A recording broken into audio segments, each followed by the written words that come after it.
शाम की खबरें। सुमित अंतिल पैरालंपिक खिताब का बचाव करने वाले पहले भारतीय पुरुष बने। शीतल देवी और राकेश कुमार ने पेरिस पैरालंपिक तीरंदाजी में कांस्य पदक जीता। आईआईटी दिल्ली ने अबू धाबी में पहला अंतर्राष्ट्रीय परिसर खोला। एयरफोर्स स्टेशन में जोधपुर में अभ्यास तरंग शक्ति दूसरा चरण प्रारंभ। पश्चिम बंगाल विधानसभा ऐतिहासिक अपराजित बलात्कार विरोधी पारित किया। पश्चिम बंगाल विधानसभा ने ऐतिहासिक अपराजिता बलात्कार विरोधी विधेयक पारित किया। 1992 में आज के दिन भारत की प्रसिद्ध पहलवान साक्षी मलिक का जन्म हुआ था। 1992।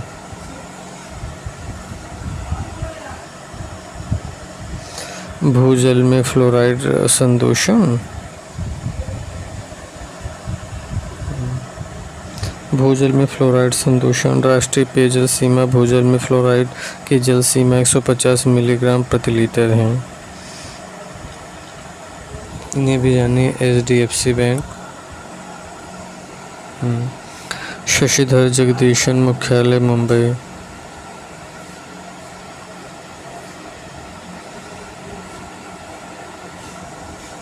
सुमित अंतिल पैरालंपिक में खिताब बचाने वाले पहले भारतीय पुरुष बने। सुमित अंतिल F64 भाला फेंकने की स्पर्धा में 77.59 मीटर के पैरालंपिक रिकॉर्ड के साथ स्वर्ण पदक जीता है, जिससे वह अपने खिताब का बचाव करने वाले पहले भारतीय बन गए हैं।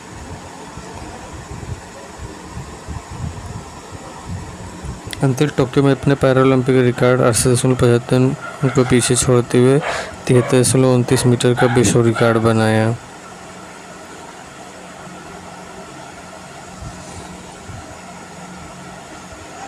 लुइस सुआरेस ने अंतर्राष्ट्रीय फुटबॉल से संन्यास की घोषणा किया है। शीतल देवी और राकेश कुमार ने पेरिस पैरालंपिक में तीरंदाजी में कांस्य पदक जीता है। शीतल देवी और राकेश कुमार ने पेरिस पैरालंपिक में तीरंदाजी में कांस्य पदक जीता है। पेरिस पैरालंपिक 2024 महत्वपूर्ण अपडेट। थुलसीमिति मुरुगेसन से चला रहे पेरिस पैरालंपिक में महिला बैडमिंटन SUS स्पर्धा में रजत पदक जीता। IIT दिल्ली ने अबू धाबी में अपना पहला अंतर्राष्ट्रीय परिसर खेला है। IIT दिल्ली ने अबू धाबी में अपना पहला अंतर्राष्ट्रीय परिसर खोला है। IIT दिल्ली ने अबू धाबी में अपना पहला अंतर्राष्ट्रीय परिसर अबू धाबी में IIT दिल्ली ने पहले अंतर्राष्ट्रीय परिसर का उद्घाटन अबू धाबी के क्राउन प्रिंस शेख खालिद बिन मोहम्मद ने किया है। नए सहयोगी में खलीफा विश्वविद्यालय, मोहम्मद बिन जायद आर्टिफिशियल इंटेलिजेंस विश्वविद्यालय, सोरबोन विश्वविद्यालय अबू धाबी आदि के साथ संयुक्त अनुसंधान एवं शैक्षणिक आदान प्रदान किया है। और यह परिसर ऊर्जा इंजीनियरिंग कंप्यूटर विज्ञान विधि में। टाटा IAI ने गिफ्ट सिटी से NRI के लिए USD लाइफ इंश्योरेंस लॉन्च किया है। टाटा IAI ने गिफ्ट सिटी से NRI के लिए USD life time insurance. Bharat सरकार 23वें विधि आयोग का गठन किया। 23वें विधि आयोग का गठन पूर्णकालिक अध्यक्ष और सदस्यों के साथ किया गया, जो निवर्तमान 22वें आयोग का स्थान लेंगे। समान नागरिक संहिता पर 22वें आयोग की रिपोर्ट अधूरी रह गई। साथ ही चुनाव कराने पिछली बार अध्यक्ष चुनाव कारण लंबित है। नए आयोग में 4 पूर्णकालिक सदस्य, पदेन सचिव और 5 अंशकालिक सदस्य शामिल होंगे। वायुसेना स्टेशन जोधपुर में अभ्यास तरंग शक्ति चरण 2 आयोजन। ऑस्ट्रेलिया ने वायुसेना स्टेशन में जोधपुर में भारत के अभ्यास तरंग शक्ति 24 में भाग लेने के लिए EA-18G ग्लोरर विमान 120 कर्मियों को भेजा है। DRDO ने भारतीय नौसेना को 30 mm HEPF सेल उत्पादन दस्तावेज सौंपे हैं। DRDO ने भारतीय नौसेना आयुध निरीक्षण महानिदेशक को 30 mm high explosive preformed fragmentation shell के लिए उत्पादन दस्तावेज सौंप दिया है।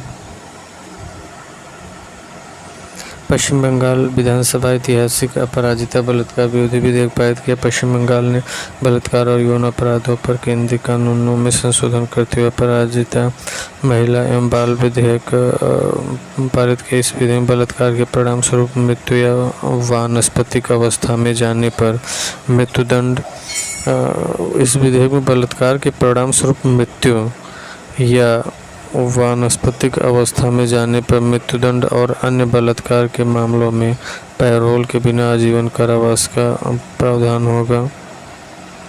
पश्चिम बंगाल बलात्कार, सामूहिक बलात्कार और बच्चों के खिलाफ यौन अपराधों से संबंधित केंद्रीय कानूनों में संशोधन करने वाला पहला राज्य बना। विश्व बैंक ने वित्त वर्ष 24 के लिए भारत का विकास अनुमान बढ़ाकर 7% किया। नीतीश कुमार ने पेरिस पैरालंपिक 2024 में स्वर्ण पदक जीता है।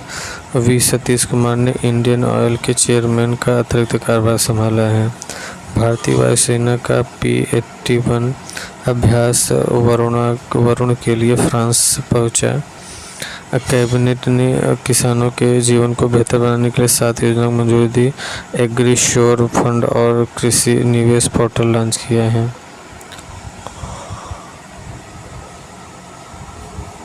अनुच्छेद 293 राज्य उधार प्रावधान। उच्चतम न्यायालय ने बुलडोजर न्याय पद्धति की आलोचना किया है।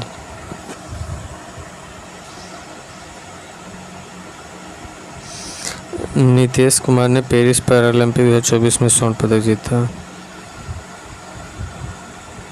नीतीश कुमार ने पेरिस पैरालंपिक में योगेश कथुनिया ने पेरिस 2024 में डिस्कस में रजत पदक जीता। योगेश कथुनिया ने पेरिस 2024 में डिस्कस में रजत पदक जीता।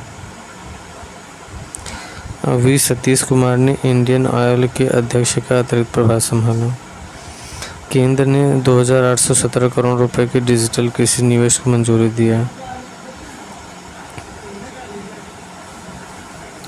151 देशों के साथ भारत का व्यापार अधिशेष 75 के साथ घाटा। 151 देशों के साथ भारत के व्यापार अधिशेष 75 के साथ घाटा। भारत 2024 की पहली छमाही में अमेरिका और नीदरलैंड सहित 151 देशों के साथ कुल 32.1 बिलियन डॉलर का व्यापार अधिशेष दर्ज किया गया, जबकि 75 देशों विशेष रूप से चीन, रूस के साथ इसका व्यापार घाटा 185.4 बिलियन डॉलर था। शीर्ष व्यापार घाटे वाले साझेदार चीन 41.88 बिलियन और रूस के साथ 31.98 बिलियन, इराक के साथ 15.7 बिलियन घाटा। भारतीय नौसेना का P-81 वरुण अभ्यास के लिए फ्रांस पहुंचा। भारतीय नौसेना ने P-81 वरुण अभ्यास के लिए फ्रांस पहुंचा। भारतीय सेना ने पूर्व सैनिकों की सहायता के लिए परियोजना नमन शुरू किया। कैबिनेट ने किसानों के जीवन में सुधार के लिए 7 योजनाओं को मंजूरी दी है। डिजिटल कृषि मिशन के लिए 2,817 करोड़, खाद्य पोषण सुरक्षा के फसल विज्ञान के लिए 3,979 करोड़, कृषि शिक्षा अनुसंधान सुदृढ़ के लिए 2,291 करोड़, एग्री श्योर फंड और कृषि निवेश पोर्टल का शुभारंभ किया जाएगा। एग्री श्योर फंड कृषि संरचना और निवेश को सुदृढ़ करने के लिए नई पहल है।